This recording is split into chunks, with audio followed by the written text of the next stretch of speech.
तो दोस्तों, अभी आप लोग जो वीडियो देखेंगे, इस वीडियो को आप लोगों के बीच इसलिए रख रहे हैं ताकि एक सबूत के तौर पे आप ये समझ सकें कि हमारा पहला अनशन लखनऊ के इको गार्डन में हुआ है।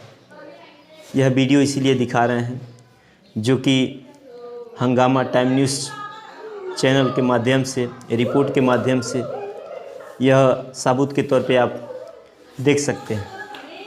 हाँ, इसमें एक चीज़ कहना भूल गया हूँ कि जो हमारे पीछे सड़क जाम हुआ था जिसमें 150 लोग फंस गए थे मुकदमे के तौर पे और फंसे हुए हैं, उसमें ये कहना भूल गया हूँ कि हमारे पीछे 10 लोग और जेल में गए थे जिसमें हमारी पत्नी जी गई थी।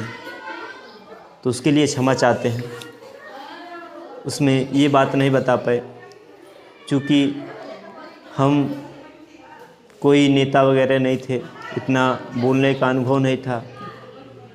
तो आज धीरे धीरे आप लोगों के आशीर्वाद से बोलने का,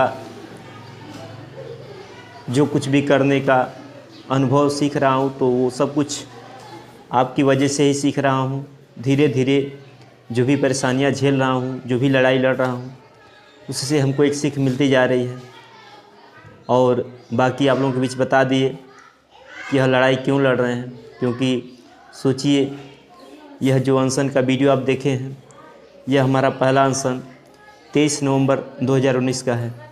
उस बैनर पे आप पढ़ भी सकते हैं, उस पढ़िएगा। ये समझना ज़रूरी है कि सोचिए, जो लड़ाई हम लड़ रहे हैं, उसमें एक वीडियो और देखेंगे कि किस तरह से पुलिस वाले हमको खींचकर उसके घर में ले जा रहे हैं।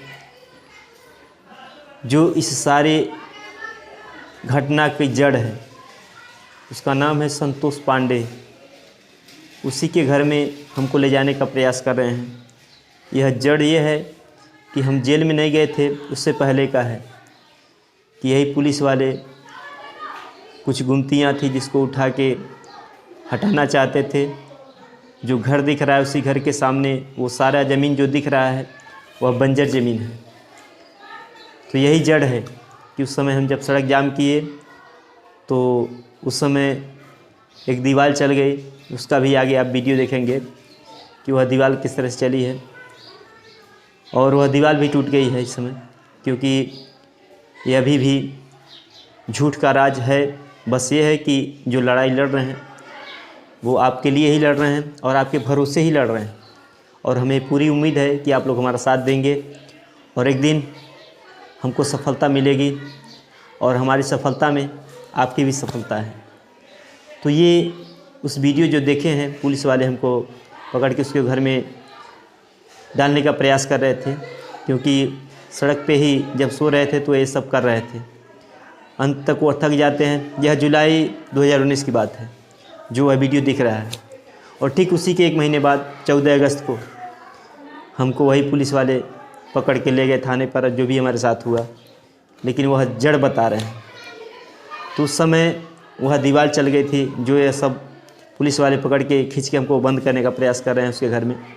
तो उस समय प्रयास में असफल रहे और वहाँ से भाग गए, और सड़क जाम हुआ। पूरे गांव वाले साथ दिए, और उस समय एसडीएम आए और हमारे वहाँ के विधायक रामानंद बाबू जी आए। हालांकि लिखित हुआ, तुरंत 2 ही दिन में एक दीवार चल गई जिस ज़मीन को वो कब्जा करना चाहता था। और जब वो दीवार चल गई तो यही दुश्मनी का कारण बन गया कि यही एक लड़का है जो आवाज़ उठाने वाला है, इसको किसी तरह से जेल में डाल देंगे तो बाकी कोई बोलने वाला नहीं है। ये वो समझ गया था। तो ऐसा नहीं है कि जनता पब्लिक कमज़ोर है, नहीं। जनता पब्लिक मात्र इसीलिए कमज़ोर है क्योंकि उस जनता का जो मुखिया है, जो नेता है, वो उनके लिए आवाज़ नहीं उठाता है, उनके लिए नहीं बोलता है। इसलिए जनता कमज़ोर है, और कोई बात नहीं। और मैं यह बात बार बार इसलिए कह रहा हूँ कि समझने का प्रयास कीजिए, क्योंकि जो भी लड़ाई आज तक लड़ रहे हैं, अभी सोचिए कि उसकी जांच तीसरे ज़िले का सीओ कर रहा है, लेकिन न्याय नहीं मिला। क्यों नहीं मिला? क्योंकि ये सब लोग मिले हुए हैं आपस में। डर है कि अगर सही रिपोर्ट लगाएंगे तो वह थाना अध्यक्ष के राणा और नायब दरोगा दिग्विजय सिंह फंस जाएगा और भी बातें सच्चाई सामने आ जाएंगी। इसलिए ये सब कुछ घालमेल किया जा रहा है, टाइम पास किया जा रहा है। ये जो भी बातें आपके बीच रख रहा हूँ और जो वीडियो रख रहा हूँ, इसको समझने का प्रयास कीजिए। मैं यह बात बार बार कह रहा हूँ कि हमारे चैनल को सब्सक्राइब कीजिए और हमसे जुड़िए, क्योंकि अगर आप लोग हमसे जुड़ेंगे तो हम मजबूत होते जाएंगे। हमारे चैनल को सब्सक्राइब करेंगे तो यह भी हमारी मदद ही है। ये जो चुनाव लड़ रहे हैं 334 विधानसभा हटा से, तो यह आप लोगों से ही मदद मांग के लड़ रहे हैं। जो लोग जानते हैं उनके लिए नहीं, लेकिन जो लोग नहीं जानते वो तो जान जाएं कि कम से कम नहीं अगर आप मदद कर पाते हैं तो ये मदद तो कर सकते हैं कि हमारे इस YouTube चैनल PNS आवाज़ को सब्सक्राइब करके हमसे जुड़ सकते हैं, हमें मजबूत बना सकते हैं।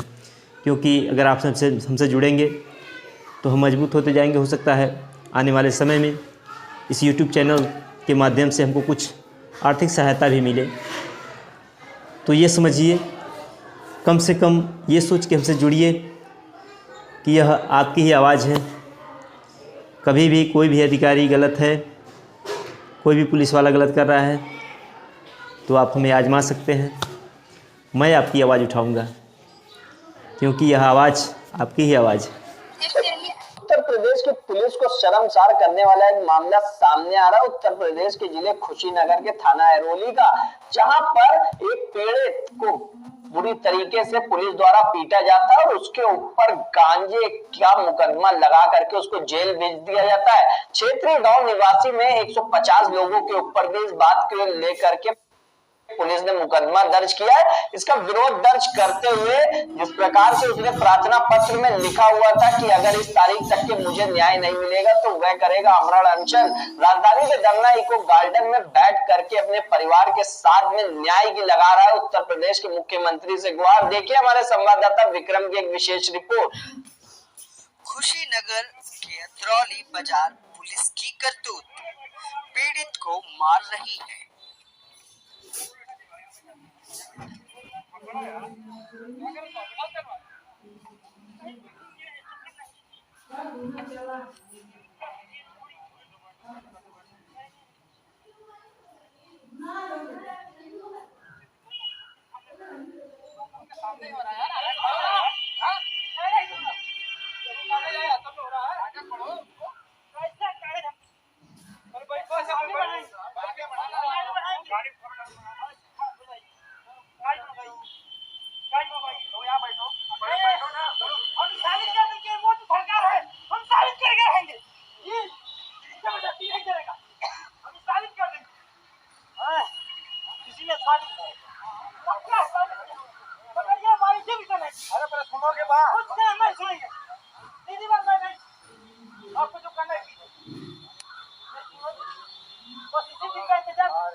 कुशीनगर जनपद से जहां राजधानी के धर्मस्थल को गार्डन में आमरण अनशन पर बैठे हैं पीड़ित, जैसे कि पीड़ित से भी हमने बात भी की तो उन्होंने बताया कि किस तरह से उनके ऊपर उनका कहना है कि झूठे गांजे में मुकदमे में फंसाकर 150 लोगों का नहीं है, हम एक लिखित दे देंगे, आप लोगों का जो मुकदमा है हट जाएगा। इसी भरोसे से हम लोग जमानत हासिल आए।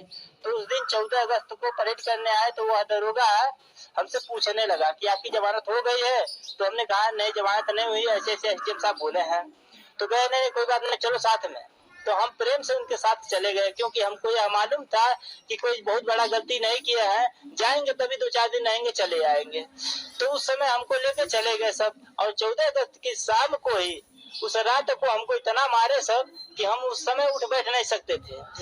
और उस दरोगा दिग्विजय सिंह और के राणा थाना अध्यक्ष, यही दोनों मिलकर हमारे साथ यह साजिश किए और मार के सुबह को झूठ बोल के इसको छोड़ दिया जाए और इसको साइन करवा लो।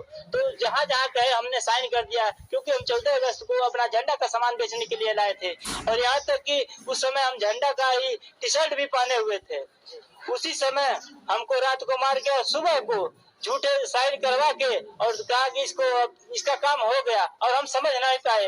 पता नहीं कहाँ से वह गांजा की गठरी लाके हमको देने लगे कि हेलो और पकड़ो फोटो खींचने के लिए। हम तब डर गए तो थाना अध्यक्ष जी बोले कि ठीक है तुम्हारा काम अब हो गया। उसके बाद हमको देवरिया जेल भेज दिया गया और हम देवरिया जब जेल में चले गए तो हमारे पीछे जितनी भी गाँव क्षेत्र की जनता थी, क्योंकि हमारे बारे में सब लोग जानते थे कि हाँ कितना अच्छा लड़का है, क्या काम करता है, तो इसके विरोध में सब लोग प्रदर्शन किए चौराहे पर। तो उसमें भी 150 लोगों का नाम डाल दिया गया। आखिर क्यों ऐसा हो रहा है, हम ये नहीं समझ पा रहे हैं कि इस तरह की गुंडागर्दी क्यों हो रही है।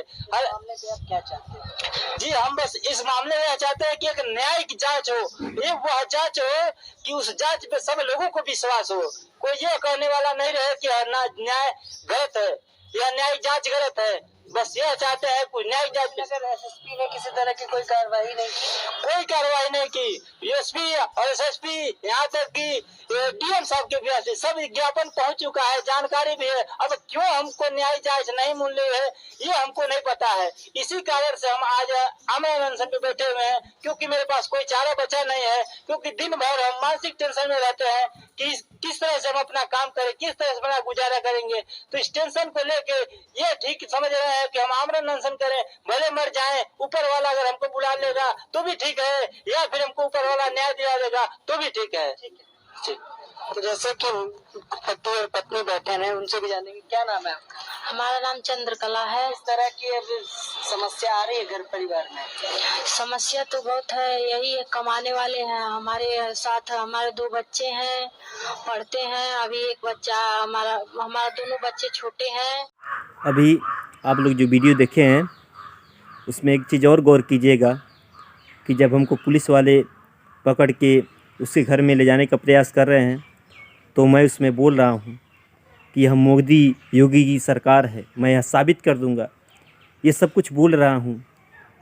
आप लोग सुने होंगे।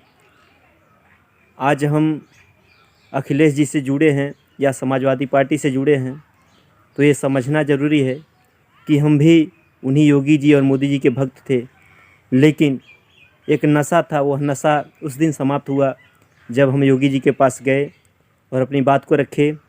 लेकिन योगी जी एक बार भी इस चीज़ का गौर नहीं किए, इस बात को लेके गौर नहीं किए कि वही आर्ट पेंटर है, वही लड़का है जो हमको कभी फ़ोटो बना के दिया था। तो ये समझना आपके लिए ज़रूरी है कि आप जिस भ्रम में जी रहे हैं, आपको लग रहा है कि योगी जी मोदी जी आपके लिए बहुत ख़ास हैं, आपके लिए कुछ करेंगे, तो यह भ्रम निकाल दीजिए। क्योंकि हम भी ज़िंदगी जीते हैं लेकिन उस भ्रम में नहीं जीते हैं।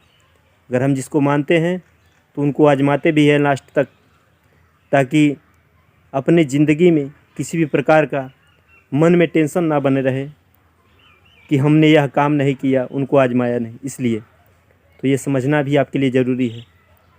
ये मत सोचिएगा कि हम अखिलेश जी से ही जुड़े थे या फिर समाजवादी पार्टी के ही थे, लेकिन हमारे लिए वही सबसे महान है और आपके लिए भी वही महान होगा जो आपके काम में आए, आपकी मदद करे, आपकी सहायता करे।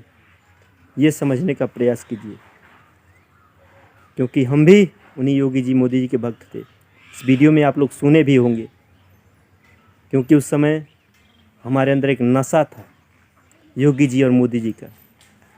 ये बातें इसलिए रख रहे हैं ताकि थोड़ा आप भी समझने का प्रयास कीजिए कि अगर आपके साथ ऐसा होता है, आप अगर इस तरह से आवाज़ उठाते हैं इस बात को लेके कि योगी जी मोदी जी बहुत सही हैं, तो आप पहले ही समझ जाएं कि ऐसा जब इसके साथ हो सकता है तो आपके साथ क्यों नहीं हो सकता।